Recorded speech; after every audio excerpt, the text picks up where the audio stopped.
Si Senator Loren Legarda nagtatanong bakit daw siya sinama, ikakampi natin yung anak niya na si Rian na mag-expose ng katiwalayan sa bansa natin.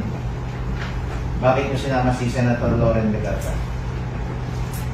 Totoo naman sir na drop kami ng dalawang maleta dun sa bahay na. Kasama mismo si Kung Salvi. Kung Salvi. Ano kaya usapan nila? Ano ba kaya? Hindi ko alam. Mas lalong tumatatag ang kredibilidad ninyo, hindi ba? Kasi kung ini-invento nyo yan, hindi nyo isasama yung kung apektado ang kakampi natin. Yes po. Sorry sir, hindi man namin alam kung sino kakampi, yung katotohanan na talaga yung namin, yung nakikita. Yun ang kakampi natin, boss. Katotohanan. Okay, sir, question po. Aside po kay may idea ho ba na sino talaga yung pinakapunod doon na lahat?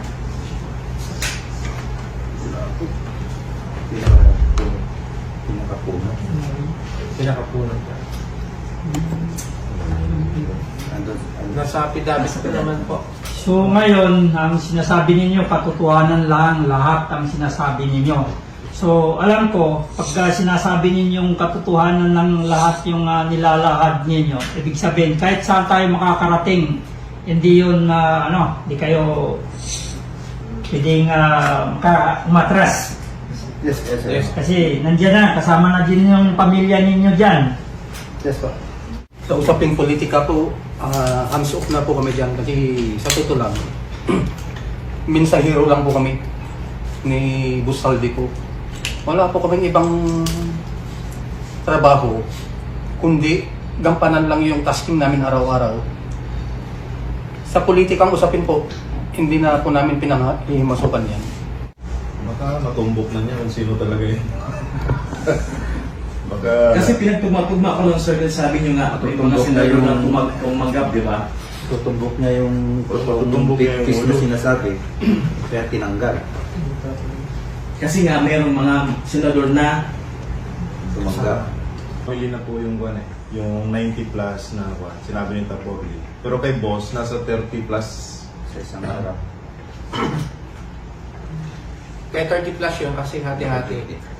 Security, yung sinasabi na maghahatid ng basura, tsaka may iba pang transaksyon na paisa-isa lang yung dinadala sa mga ibang congressman. Sir, ano po? Sir, kung reaction nyo na kakasuhan daw po ni Trillanes yung 18 Maris na naglabas po ng issue ng mali-maleta. Kahit sino po sa inyo sa sumagot po. Una-una sir, siyempre, madismaya ka kasi naglalahad ka ng katotohanan talaga. Tapos bigla nang darating yung nakakasuhan ka. Pero na-expect naman namin yan, ganyan talaga mangyayari. Pa rin, ituloy pa rin namin kung anong dadatnan. Yes, sir, follow up ko lang sir. Sa dami ng mga nagkakaso sa inyo ngayon, and for sure meron pang mga parating na mga kaso na ipa-file sa inyo. So, tuloy na ba ito ba kahit anong gagawin nilang intimidation, pressure, whatsoever, threat, wala na ba pong recantation to? Tuloy na, kahit hanggang dulo. Yes po. Sir, tanong ko lang po, si Trillanes, hindi ko ba siya nakatanggap?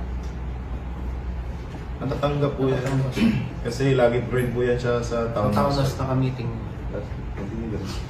Tapos meron ding isa sa kasamahan namin po, hindi lang po nakasama, na mismo sa bahay po niya inatid yung maleta. Saan po yung bahay niya? Hindi pa namin Yung kasama namin sana makakasagot kaso inano niya yung family niya. yeah, may sagot sa kanila. Yan, Antipuro.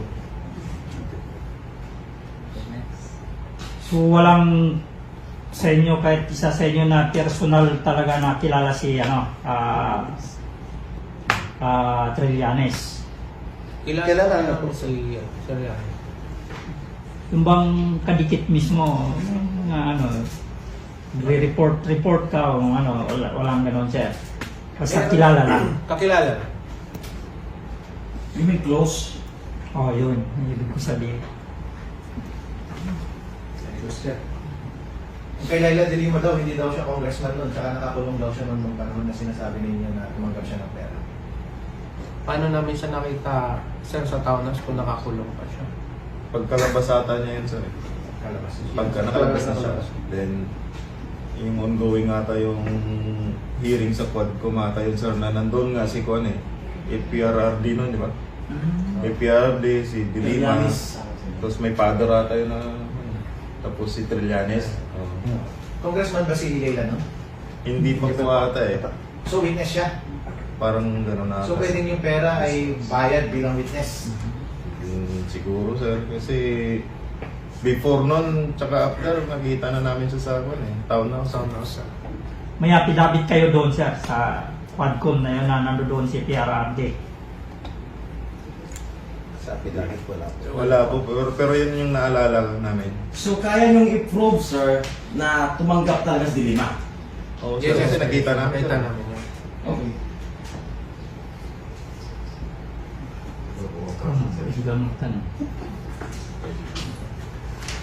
Ito tayo sir, tanong no?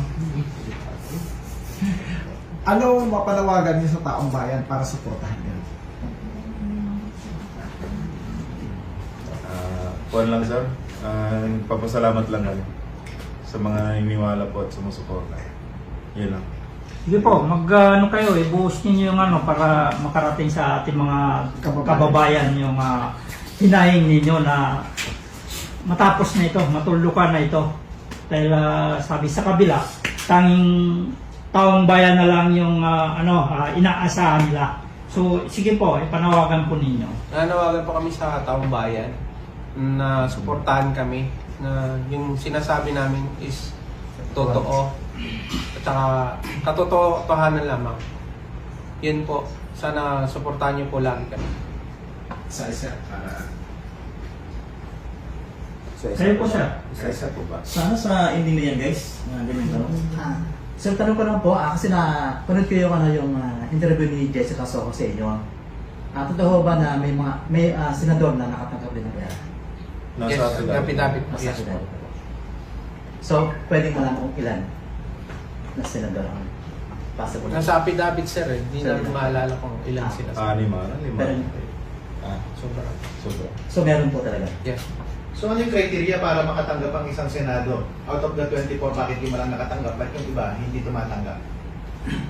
Hindi namin concern. Basta ang alam namin, para doon, ihatid namin. Yun lang ang kuha namin, sir eh. Ang EA kasi ang concern eh. Pag-communicate sa kanila, then kami, sabihin na, hatid natin to doon kay Senator Juan.